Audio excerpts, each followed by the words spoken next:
नोंथांमोनहा मोनसे नुथाय नुदों बे नुथायानो जादों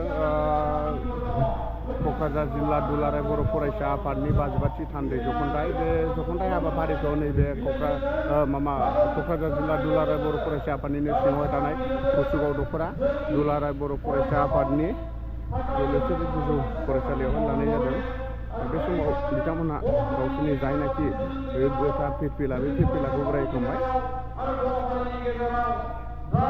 आरो जौ जुवानिफ्राय जोङो बोरै जानगार जानो हायो, बैखौ जोङो बोरै फोजोबस्रांनो हायो, बेनि थाखाय जोङो गाबोन फुंनि सम जानाय लोगो लोगो जोङो गासै नैबे खोलाहा थानाय जलेश्वरीनि नैबे खोलाहा थानाय लामाजों जोङो थाबायगोन आरो बेनि गेजेरजों जोङो जोंनि क'क्राझार जिल्लानि सिङाव थानाय गासै फरायसा आरो जोंनि रायजो राजाफोरखौ जोङो खावलायगोन जाहाथे जोङो निसा ड्राग्स लानाय जौ लोंनायनिफ्राय जोङो बोरै जायनाखि क'क्राझार जिल्ला दुलाराय बर' फरायसा आफादनि 52थि थान्दै जख'न्थाइ बै जख'न्थाइ हाबाफारिया फुंबिलियाव गोथार फिरफिलाखौ उरायहोनाय आरो मुंख्लबफोरनि मुङाव बिबार बावनाय आरो बड'फानि मुङाव बिबार बावनाय बै हाबाफारिया जोब्बाय। हाबाफारि जोबखांनानै दा बावैसो समनि उनावहाय माने सेमिनार जागोन। जायगा गुसु ना? जा गुसु दिनै खुवायाबो आजां गाजां दिना आजां गाजां खुवा हाथाय मिजौलायो मालाय मानसिफ्रा हनै बिराद फटक सेलफि लागासिनो दं। अ दे लाबो फै बेगाबोरो लाबोजोब बेगाबोरो फैदो। जोङो दा साहा लोंहैनो थांगासिनो दङ। बेनो जाहैबाय मेन पेन्डेल क'क्राझार जिल्ला दुलाराय बर' फरायसा आफादनि गाहाय नेहाथारि। दा जोङो लेंनाय लेखा साहा लोंनो थांगासिनो। जोङो मेन पेन्डेलानो माबाया साउन्ड चेकआ बारा मोजां नङालै, मोजाङै गोमा बारा मोजाङै गोमा साउन्डआ।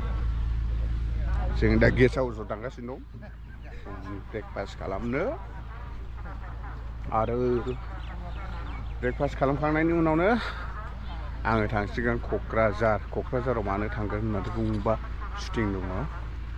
बे शुटिंनि थाखाय क'क्राझारावहाय थांसिगोन। बेनिफ्राय थाब फैफिनगोन आरो नैबे हाबाफारियावहाय जानाखि आंनि मावनांगौ बिबान बेखौहाय बे सासे फंबायनो होलांथ'सिगोन। बियो सामलायथ'सिगोन आरो लांदांसो रावबो गैया। हेलौ गुसु मा होननांगौ मोजां मा होनो नोंसोर जोङो दा माबायाव टेनसाम गोजाखा क'क्राझार जिल्ला दुलाराय बर' फरायसा आफादनि खुंगा 52थि बोसोरसालिया थान्दै जख'न्थाइ बोसोरारि थान्दै जख'न्थाइ बोसोरसालिया होनना बेखौ। ओमफ्राय जोङो साननै जाबाय दिनै मोनायाव हर थाबाय बिराद खुवा गुसु आरो बोथोरा। ओमफ्राय दाथ' मा खालामनो फुङावनो दुगैना खारबोबाय। दुगैयाबाबो मेंब्राब्रा मोनो गावखौ गाव साइस गैयाबाबो आरो एसे दुगैयो। साइस गैयाबाबो दुगैयोना साइसथ' मानसिया खाथियाव खेबनो हालै साइसथ' मानसिया साइसथ' मानसिया साइस सानथामनि हाबाफारि गाबोन जोबगोन मोनायाव कालसारेल नाइटफोर थागोन नामाथाय बेखौ मिथिला। थागोन रंजाफैनो हागोन बाहाय नों गान खनगोन ना खना? आङो थारमाने गाराखौ मानजिथ'नाय जायाखै। खननाय जानाय नङा नायनोसै सानसे उनाव खनसै।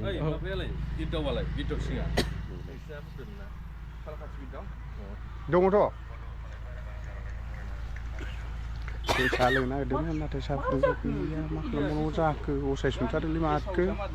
आयै दारिया रज'बाय नालाय एसे मोजाङै रज'बा जायोमोन ना लोगोफोर। दाथ' नै दोंनै दोंथामल' लासिंसिं मान सनमान सेस जादोंना।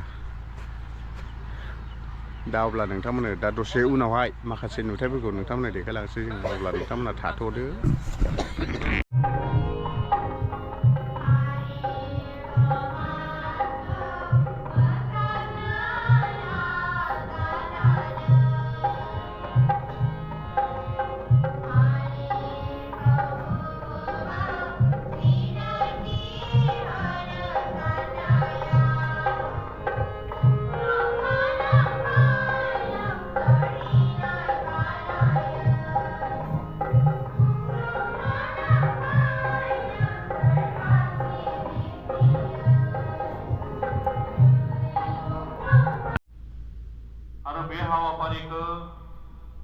गोख्रोङै खुंफुंनानै हरनो थाखाय बानजाय आफादजों हांख्रायजानाय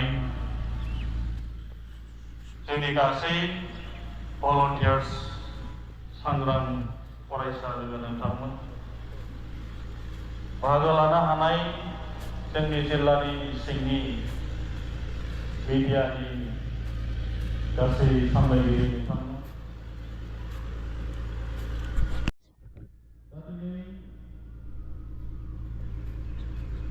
दुलाराय बर' फरायसा आफादनि जि गोथार सिरकुलार जिरायनायनि सोमोन्दै फंनैसो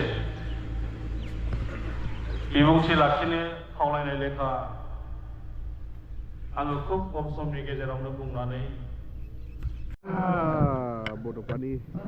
बड'फाखौ बेवहाय बिराद मोजां साजायनानै दोननाय नोंथांमोना बरिया मोनायाव बिराद साइस नुयो अब्ला जोंनि जायनाखि दिनै ब्लग होनाय बे एसेयावनो थुंगेबाय मा होनो बुरैखौ बिजिरलायथारो